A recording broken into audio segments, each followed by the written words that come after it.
Davao Global Township. So guys, atong gilagan kining bagong laganan diri sa Davao City o tawag nila kini og Davao Global Township.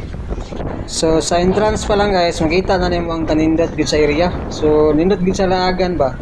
Labi na og gabi. So diri nga area guys, na diri lang mga fountain lights pero karon kay adlaw man, so dili na to makita ang mga lights gid. Pero masindot mo ko diri mula guys kung gabi kay makita gini mong kanindot sa mga light diri ba sa mga fountain ba. So diri pwede ka mag selfie diri nga area. So mo sa diri ang ilang nindot pud nga area nga ano selfiehanan no para sa mga hilig mag-selfie ba. So mas nindot gid diri guys mula diri hapon hantod gabi kay ma-witness gid niyo diri ang kanindot sa area ka sa lugar ba. Kita naman diri colorful kaya mga fountain lights. So daghan pud diri manglago gabi kay di na pud sa init.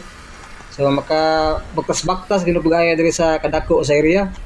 Pareha na kong gabuhat ba baktas-baktas ba nang inusara god.